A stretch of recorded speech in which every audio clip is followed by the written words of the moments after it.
Se vidimo.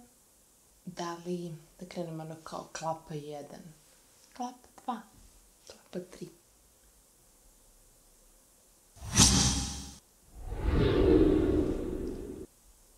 Ćao ljudi, šta radite? Znate šta danas snimam?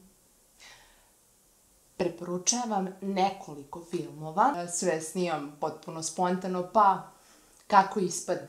Tako da, hajde krenem. Ćao društvo, dobrodošli opet na moj kanal. Prvi film koji bi preporučila nije sad najvažniji, najbolji i tako dalje, ali meni jeste jedan od najboljih, a to je Spy Game. U Spy Game-u igraju Robert Redford i Brad Pitt. Za one koji nisu gledali i ukoliko volite malo akcije, drame, misterije, fantastično obojene filmove, kadrove, dobre scenarije, dobru režiju, dobre završetke sa poukom, dobre početke koji su vrlo intrigantni, zanimljivi, kao što je to u ovom filmu, i koji vas prosto samo teraju da gledate dalje i dalje i dalje, a gluma njihova je besprekorna, tako da iz sveg srca tople preporuke za Spy Game, morate ga pogledati ako niste. Drugi film je možda više malo onako za žene, ali ne bi bilo zgoreg da pogledaju i muškarci, zato što nije tipičan ljubavni film. Zove se Under the Tuscan Sun ili Ispod sunca Toskane. Ja taj film, kada me neko pita za preporuku nekog, kao ajde, ljubavnog, tralala filma, ja preporučim taj. Ali taj film uopšte nije tralala i uopšte nije, na kraju kada pogledate ili kad pogledate više puta, nije baš ljubavni film. Ima tu malo i drame i romanse i tako dalje, ali ono što se provlači kroz ceo film jeste upravo to da ne treba, ono što sam ja izvukla pouku iz tog filma, jeste da neke stvari ipak ne treba da planiramo ili baš ne treba sve da planiramo napred, prosto zato što život ima nešto što je predodredio ipak za nas, ili bar mali deo, zavisi koliko verujemo u to.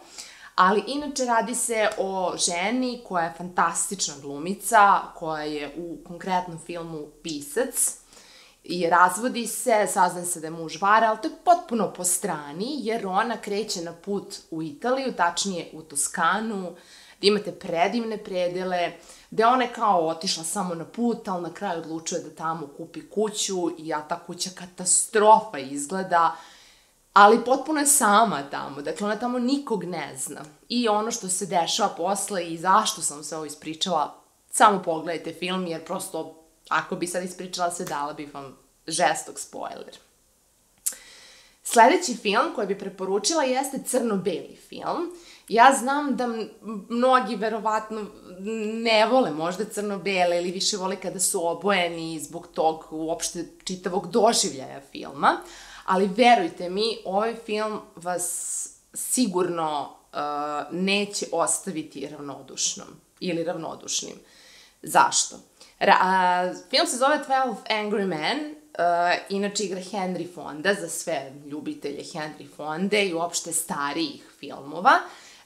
Ono što je zanimljivo u celom filmu jeste da se radnja dešava isključivo u jednoj prostoriji. Dakle, kadrovi ne idu van te prostorije, u kojoj se nalaze 12-orica muškaraca, među kojima je Henry Fonda, i oni pokušavaju da reše samo jedan slučaj. To je ceo film. Kako oni rešavaju slučaj, šta se dešava između njih i ostalo, verujte mi, kome god da sam preporučila taj film, čak i ako ne gledaju starije neke filmove ili uopšte crno-bele, su se oduševili filmom. Tako da skinite sat i po vremena ili 2, ne znam koliko traje tačno, nećemo oduzeti puno vremena u vašem životu, a sigurno će vas ostaviti bez teksta. Četvrti film koji bih preporučila jeste The Man from U.N.C.L.E. To je inače film, čini mi se, Guya Ritchija.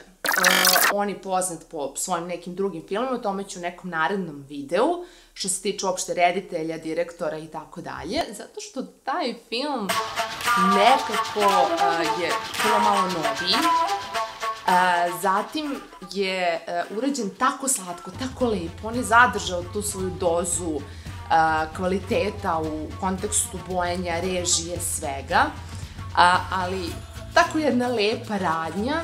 Naravno ima tu špijuni iz Amerike, špijuni iz Rusije, pa dva momka, fantastični glumci, devojka koja je toliko slatka, koja sam kraju otkriva da je ona špijun, ali nije to toliko ozbiljno, nekako je sve prožeto, znate kad imate neki malo kao thriller, a sve to prožeto nekako i komedijom nekom i mnogo lepim kadrovima i ja sam ga gledala više puta i stvarno je divan. Da li još neki da vam preporučim ili da to ostavim za neki drugi video, razmišljam se. Peti film bi bio od Sergio Leonea, Once Upon a Time in the West. Inače, on je pravio fantastične filmove, western špageti. Svi oni koji gledaju ovo, koji vole fotografiju, snimanje, dobre filmove, kvalitetne, koji više volete neke stare gde se vidi taj kvalitet i slično, voleće ovakve filmove, zato što ja sam takve filmove počela da gledam nedavno, te njihove oštrine i šta su oni to sve koristili da bi uspeli da snime tako dobro, što verujte mi danas ovim digitalnim ne može da se uspe tako. Tako da to bi bilo to što se tiče preporuka filmova za ovaj video, ali vam spremam već sledeći, to će biti drugi deo i tako ću vam snimati malo po malo neke filmove da, kako videi ne bi trajali dugačko, da bacite pogled. Ukoliko ste pogledali neki od ovih filmova, pišite mi ispod, ukoliko niste, pogledajte, pa mi pišite da li ste pogledali slično. A ako ništa drugo, napišite mi dole vaše preporuke, mene zanima jer ja više nemam šta da gledam, ljudi. Dakle, trebaju mi i meni preporuke. Hvala vam puno ukoliko ste odgledali ovaj video do kraja i vidimo se u nekom od narednih. Veliki pozdrav od mene. Ćao!